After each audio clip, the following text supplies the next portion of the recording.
د مینه ټي وي چینل درنو لیدونکو سلام ستړي مشئ وخت مو په خیر. د دې سات خبرونو ته ښه راغلاست. افغان کرکټ ملي لوبډلې په دوهمه شلاوریزه لوبه کې هم زیمبابوې لوبډلې ته ماته ورکړه. په یاده لوبه کې نجیب زدران، راشد خان او فضل حق فاروقي ښه وځلیدل.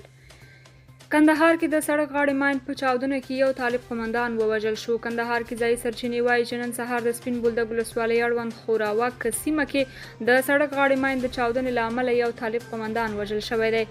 باوري سرچینو یکشنبه د غبرګولي پر 22مه له 8 صبح ورځپاڼې سره شریکه کړه چې په چاودنه کې د البدر قلي اردو د سرحدي لیوا قومندان محمد اکبر وژل شوی او 2 نور طالبان ټپیان شوي دي.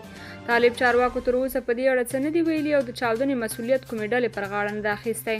د ویلو ده چې په دغه ولایت کې پر طالبانو بریدونه د آزادۍ جبهې یا د مقاومت جبهې لخوا ترسره کیږي. انس حقانی وایي د هیواد آبادی او سوکالي د افغانانو په یووالي کې ده. د افغانستان اسلامي امارت لوړپوړي چارواکي انس حقانی ویلي چې سلیقوي تفاوتونه نه باید د افغانانو ترمنځ د نږدېوالي مخه ونیسي. حقانی له شاه حسین مرتضوي سره لیدنه کې ویلي چې د افغانستان آبادی، ازادي او سوکالي د افغانانو په ورورولۍ او یووالي کې نغښتې ده. نو ټولو افغانانو ته پکار ده چې د یو او بل سره په ورورولۍ او صداقت افغانستان آبادی او سوکالي ته ورسوي. حقانی زیاته کړې ده چې په دې برخه کې به له هیڅ راز هڅو مخ ونه ګرځوي. په ورته وخت کې مرتضوي هم پر خپل ټویټر د یادې لیدنې په اړه ویلي چې افغانستان د ټولو افغانانو ګډ کور دی او نننی نسل نه باید جګړې او ناخوالې راتلونکو نسلونو ته په میراث پرېږدي. نو د همدې لپاره اوسنی نسل باید په راتلونکو تمرکز وکړي څو راتلونکي نسلونه په امن او ورورولۍ کې ژوند وکړي. د چین او پاکستان پوځونو له ترهګرۍ سره پر ګډې مبارزې ژمنه وکړه. پاکستاني رسنیو راپور ورکړی چې دغه هیواد د لوی درستیز قمر جاوید باجوه په مشرۍ یو پوځي پلاوی چین ته په خپل سفر کې دغه هیواد د دفاع وزارت له چارواکو سره لیدلي او دواړو لورو له ترهګرۍ سره پر ګډې مبارزې ژمنه کړې ده.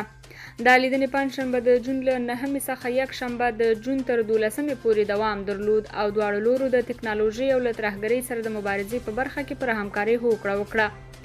ډان ورځپاڼې لیکلي چې د پاکستان پوځي پلاوي د چین له چارواکو سره ډېرې خبرې اترې کړې دي. د پاکستان لوی درستیز په دغه سفر کې چین د مرکزي پوځي کمیسیون له مرستیال ژان ګیوشیا سره کتلي دي. په دې لیدنه کې دواړو لورو د سیمې د امنیتي وضعیت په اړه خپل لیدلوری شریک کړی او پر ګډې پوځي همکارۍ یې ټینګار کړی دی. له ایران څخه 2 ورځو کې د څه باندې 3,000 افغان کډوالو ستنېدل. د طالبانو د کډوالو ستنېدونکو چارو وزارت وایي د تېرې جمعې او شنبې په ورځ له ایران څخه 3,092 افغان کډوال په زور او داوطلب توګه افغانستان ته ستانه شوي دي. یاد وزارت ویلي دغه کډوال چې زیاته برخه یې په زور له ایران څخه ایستل شوي د نیمروز بندر له لارې هیواد ته ګرځېدلي دي. د بیان له مخې له تازه راغلو افغان کډوالو سره د ملګرو ملتونو یا د IOM ادارې لخوا مرسته هم شوې ده. طالبانو د قانون ایستنې له درکه د عوایدو زیاتېدو خبر ورکړی. د طالبانو حکومت د قانون او پټرولیم وزارت وایي د غبرګولي میاشتې په 3مه اونۍ کې له 414 میلیونه افغانیو ډېر عواید راټول کړي دي. د دې وزارت ویاند اسمت الله برهان نن ازادۍ راډیو ته وویل د غبرګولي میاشتې له 12 تر 18 نیټې دوی 414 میلیونه عواید د افغان غاز له تصدۍ څخه ترلاسه کړی دی. نوموړی وایي چې د پخوا په پرتله د عوایدو کچه ډېره لوړه شوې ده. د طالبانو حکومت داسې مهال د قانونو په برخه کې د عوایدو د لوړېدو خبره کوي چې په دې وروستیو کې د افغانستان د ځینو قانونو په ځانګړي ډول د ډبرو او سکرو د ویستلو او ګاونډي هیواد پاکستان ته د لیږد په برخه کې د خلکو لخوا اندېښنې هم مطرح شوې دي. اروپایي ټولنې په افغانستان کې د خرابېدونکي بشري وضعیت په اړه غونډه کړې ده. د افغانستان لپاره د اروپایي ټولنې استازي په دغه هیواد کې د بشري حقونو او د ښځو د حقونو په برخه کې د طالبانو د چلند په اړه اندېښنه ښودلې ده.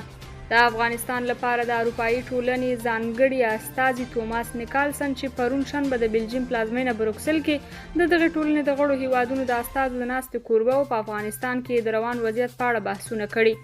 هغه تر ناستې وروسته په خپله ټویټر پاڼه لیکلي د بشري حقونو د خرابېدونکي وضعیت په ځانګړي ډول د ښځو، نجونو او توکمیزو ډلو په اړه اندېښنې، همدارنګه د سیاسي ښکېلتیا نشتوالی او له افغان ولس سره د خپلو ژمنو سره سم د یوې تګلارې په پلي کولو کې د طالبانو په پاتې راتلو بحث وشو. هڅه مو وکړه چې په دې اړه د طالبانو د حکومت د ویاند ذبیح الله مجاهد نظر ولرو، خو نوموړی په دې اړه زموږ پوښتنې ځواب نه کړي. فلسطین کې 4 اسرائیلي پوځیانو ته مرګ ژوبله اوښتې. د فلسطین خبري سرچینو راپور ورکړی دی چې دغه هیواد په ختیځه سیمه یافا کې 4 اسرائیلي پوځیانو ته مرګ ژوبله اوښتې ده. شهاب خبري شبکې راپور ورکړی دی چې یو فلسطیني موټر چلوونکی په یافا سیمه کې پر اسرائیلي عسکرو موټر خېژولی دی چې په نتیجه کې یو عسکر ځای پر ځای وژل شوی او درې نور سخت ټپیان شوي دي. اسرائیلي چارواکو هم پیښه تایید کړې ده او زیاته کړې ده چې د ټپیانو روغتیایي وضعیت د ډاډ وړ دی. بریدګر له سیمې تښتېدلی او د پیښې په اړه باندې ډېر جزئیات هم نه دي ډاګیزه شوي.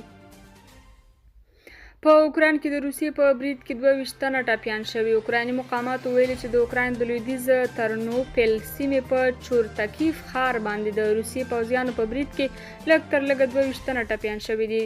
د ترنوپل والي ولادیمیر تروش د یکشنبې په ورځ جون 12 د غبرګولي په 22 وویل 4 میزایل چې ټول د تورې بحیرې څخه توغول شوي و د شنبې په ورځ په دغه ښار کې ولګېدل. هغه وویل ټپیان یې 7 ښځې او یو ماشوم پکې شامل دی. روغتون ته انتقال شوي دي.